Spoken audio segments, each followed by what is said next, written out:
Welcome students to my video of motion chapter 8 class 9th. In everyday life we see many objects moving around us. The birds fly, the fishes swim in water, the pendulum is moving, vehicles moving on the road, the leaf moves, fall, branches move, planets, atoms, molecules are all in motion. So what can you say about motion?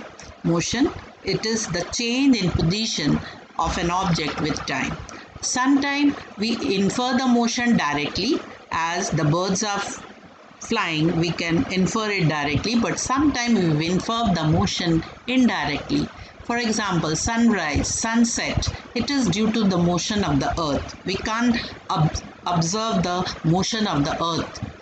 An object may appear to move for one person, but it may appear to be rest for another person. For example, when you are moving in a train, the person who are standing in the platform can observe your motion, but your co-passengers, they will find you that you are at rest. Have you ever experienced that the train in which you are boarding appears to move while it is at rest? Yes. When another train passes by your train, you will feel that you are moving, but actually you are at rest. What do you observe in this picture below? You are observing that the train is moving, the passengers are in along with the direction of the motion of the train. This is the station. The trees are fixed, but the trees appear to move backward. The train is moving in this direction and trees appear to move in backward direction, but actually they are what? They are at rest. So we can say that motion and rest are relative terms, and to describe the motion we need a reference point. We always describe the motion with respect to position of an object and with reference to a stationary point or origin. For example, my house is 15 kilometers away from the railway station. Here railway station is the referral point, which is stationary. So in order to describe the motion, we require a fixed point with reference to which we can say that the another object is moving. In this portion, we'll study about the physical parameters which describe the motion in straight line. That is the position of the object. We can describe the motion by distance, displacement, uniform motion and non-uniform motion, speed, speed, velocity, average velocity and acceleration. First of all, in physics, you will come across many physical quantities, and these physical quantities are classified as scalars and vector quantity. What are scalar quantity? It is the quantity that has only magnitude. It does not have any direction. For example, length. If you want to measure length of any line, you can place the scale along any direction, either this way or this way. Also you can measure the length of this line. It will be same. Means here the direction is not important, only magnitude is the important. So what is magnitude? It is the number. For example, the length of this line is 2 meter. So this 2 numerical value is important. With an unit, 2 meter is the length of this line. My house is 15 kilometers from railway station, so 15 kilometer is the magnitude. Whether you are going from your house to the railway station, it will be 15 kilometer. You are coming from railway station to your house, it will be 15 kilometers. So here the distance is also scalar quantity. It has only magnitude. It is not specifying any direction. Now what are vector quantity? It is the quantity that has both magnitude as well as direction. For example, you can take this force. Force, you are, suppose this is a solid block and you are pushing this block.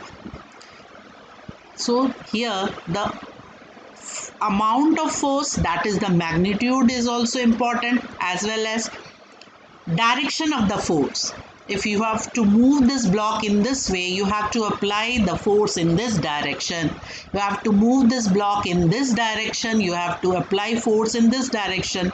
So here magnitude as well as direction is important. So these quantity like force, displacement, velocity, momentum, electric field, electric charges move from positive to negative. So here direction is also required.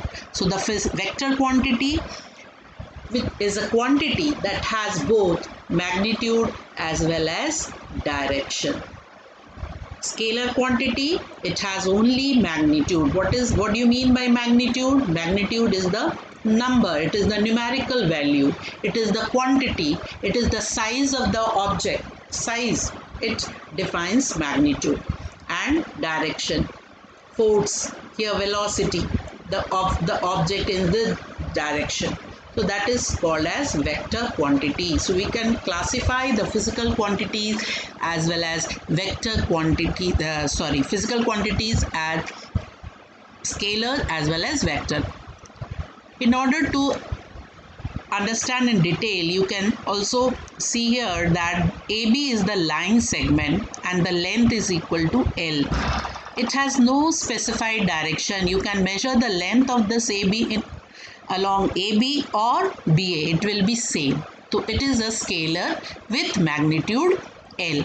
Also AB is equal to BA. So such quantities are called as scalar quantity. Vector like line segment. Line segment has certain direction. Here BA is directed line segment. In which direction it is? B to A. So the length of BA is L, but the direction is BA. Here AB is directed line segment from A to B. So the length of AB is L. Both these line segments are having same magnitude, but what is difference in them? They are having different direction. So BA is a vector and AB is also a vector. So vector BA is not equal to vector AB. As why? Because their directions are different, and although they are equal in magnitude. For two vectors to be equal, both direction and magnitude should be equal. Since both vectors are equal in magnitude but just opposite in direction, so how can you represent vector AB? Vector AB is equal to minus vector BA. Here minus sign indicate the direction. Followed. So what are scalar quantities? The quantity, the physical quantity which can be defined only with magnitude. And vector quantities have magnitude as well as direction. Now, in order to describe motion, you should know about the rest as well as motion. What is rest?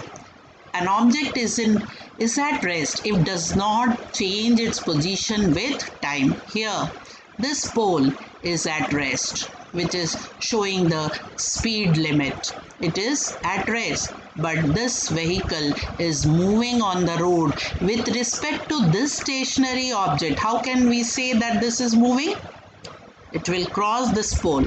That's why this vehicle is in motion. So the object that changes its position with respect to a reference point, here the pole is the reference point, it is also a stationary object. With time, the object is said to be in motion. So an object is said to be at rest if it does not change its position with time. An object is said to be in motion if it changes its position with reference to a stationary object. Now, in this portion, we'll study about the types of motion. You should know about different types of motion with example. Here, linear motion. The boy is pushing this block along this linear path. Such type of motion is called as the linear motion. This is curvilinear. The boy is kicking the ball and it takes a curved path. Such type of motion is called as the curvilinear motion. Circular motion, if the path, this is the path of the satellite around the earth, circular motion. Rotatory motion, the fan, the blades of the fan, they have rotatory motion. Then vibratory motion, it is a rubber band fixed between two poles, and when you plug this band, what happens? It moves up and down. This vibration, this is called as vibration or vibratory motion. Here, the pendulum of the clock moves from A to B, then again B to A. This to and fro motion is called as oscillatory motion. Now, in order to study in detail how to describe a motion, if you want to describe a motion, you should know how much distance the object have covered. To consider an object, how can you describe the motion? Starts its journey from O. This is the origin, again from a fixed point. Along a straight path, it reaches A through C and B. Then moves back along the same path and reaches C. So what is the total path covered by the object? It is this one. O to A is 60 kilometer. Again, is moving back along the same path to 25 to 60 plus 5, 65. 70, 75, 80, 85, 90, 95 kilometers. So total distance covered from O to A, then back to C is how much distance? 95 kilometers. Now what is the shortest path covered? Shortest path covered by that object is final position minus initial position. So 25 minus 0, that is 25 kilometer. This is the shortest path covered to reach C. This 25 kilometer is called as displacement. So have you noticed what is the difference between distance and displacement? Distance is the total path covered by the object. And what is displacement? It is the shortest path covered by the object. They can be expressed in the same SI unit, since distance and displacement both are length only. So what is the SI unit of length? Meter. So distance, SI unit of distance is meter, and SI unit of displacement is also meter. But if the distance is longer, you can express it in kilometers also. Another example, in order to understand about what is distance and displacement, this is the path A to B. A boy have to cover a distance between A to B. So he goes like this: A to C, C to D, then to B.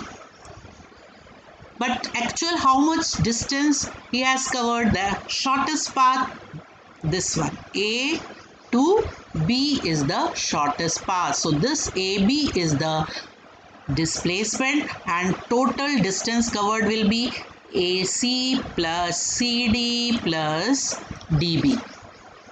How can you measure the total distance? It will be the sum of all the path he has taken to reach B.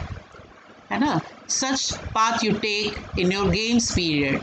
From this is, suppose A is your classroom, B is your ground. So in games period, how will reach to the ground? Directly you will follow this path A to B. But after the bell has gone, the game period is over. You have to again go to your classroom. So you prefer, and students prefer this way. First they go to the washroom, then go to the for drinking water, then they reach the school.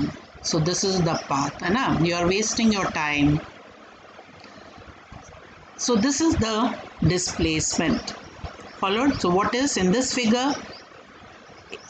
You can find what is the change in position. So actual change in position is the final point B and to final point, initial point A, which we call is displacement. Here also you can see a person have to reach B from A, so he can take this path and reach directly. He can go to this path, he can go from A to this position, then reach B,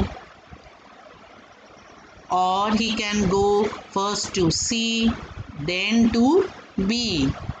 But what is the displacement? This one, AB is the displacement, that is the shortest path, which denotes the actual change in position. What is displacement? Actual change in position from the initial point to the final point is called as displacement. And what do you mean by distance covered? It is will be the total path covered by the object. Now here, what are the characteristics of distance and displacement, or how can we distinguish between distance and displacement? Distance, again, it is the scalar quantity. You need only magnitude to express it. Displacement is a vector quantity, in which direction you are moving. Distance can never be zero, but displacement can be zero. Here you can see, if a person has to go from A to C, then from C to B, then again back to A. So what is the total distance covered by the object? AC plus BC plus AB. This will be total distance covered. But what will be its displacement? It will be zero. Why? Because the initial and the final position is same. So final position minus initial position is zero here.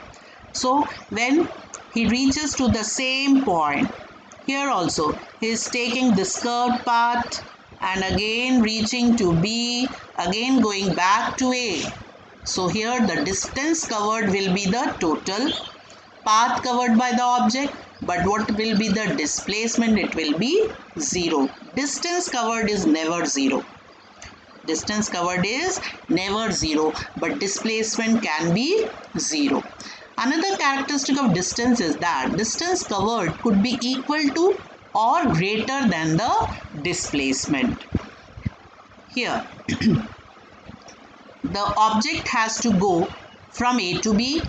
So he starts from this original position and reaches B and stops his journey.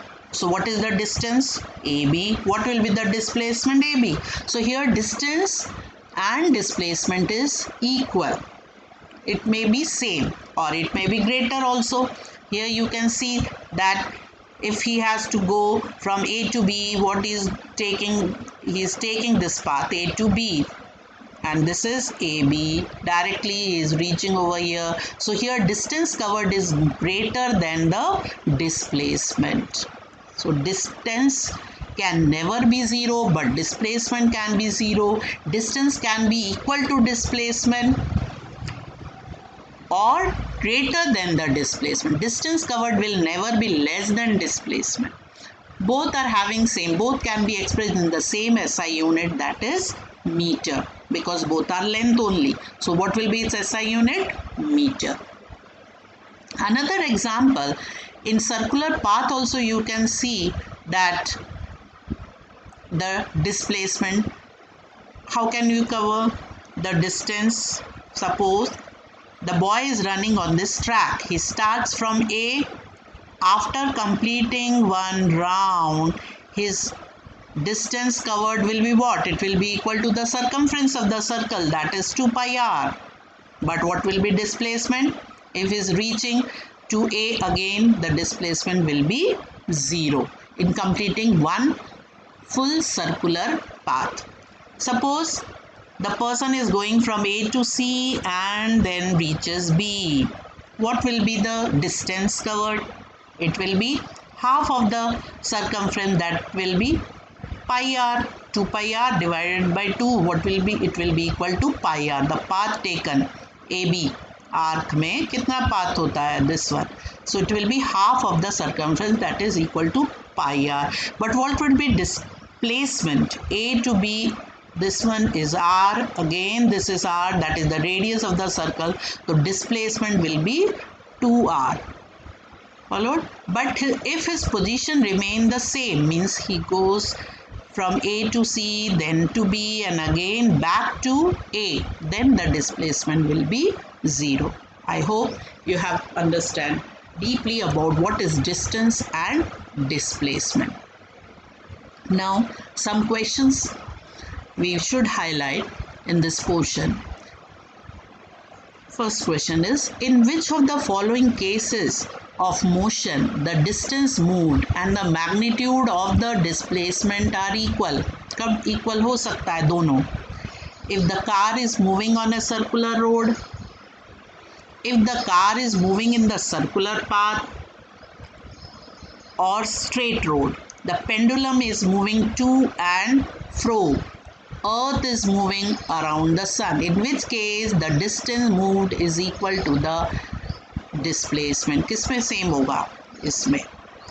If the car is moving on the straight road, circular path में तो होगा नहीं, बराबर.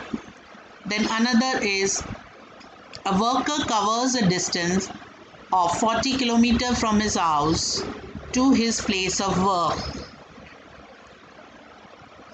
अपने घर से निकल रहा है और कितना जा रहा है? 40 किलोमीटर, यहाँ तक गया. 10 किलोमीटर एंड अगेन वापस आया, कितना? 10 kilometre back. So what is the displacement covered by the worker? कितना डिस्प्लेसमेंट हुआ? 30 kilometre. Followed. Next is, the particle is moving in a circular path of radius r. Circular path of radius r. The displacement after half circle would be, कितना हो जाएगा? अभी discuss किया था हमने, यहाँ पे आधा सर्कल यहाँ से गया और यहाँ आया, कितना डिस्प्लेसमेंट हुआ? 2r. How much? 2r. Next question. An athlete runs 100-meter track 3 times, then stops. 100 metre का ट्रैक है, 3 बार दौड़ रहा है and he stops. Find out his distance covered and displacement. So what will be his distance covered? 100 meter into 3 and तो कितना हो जाएगा distance covered? 300 meter. Find out its displacement also. तो यहाँ से यहाँ गया 100 मीटर, यहाँ से यहाँ आया 100 मीटर, अगेन यहाँ से यहाँ गया 100 मीटर, वापस 3 बार, तो कितना हो गया? 3 बार. Displacement will be 0. So that's all for today. You can ask your doubts in the comment section. This part is, these questions are from your NCERT textbook. An object has moved through a distance. Can it have a 0 displacement?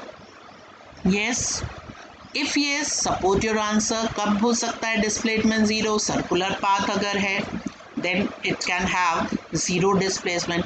If he come back to the same position, if the final position is equal to initial position, then also the displacement can be 0.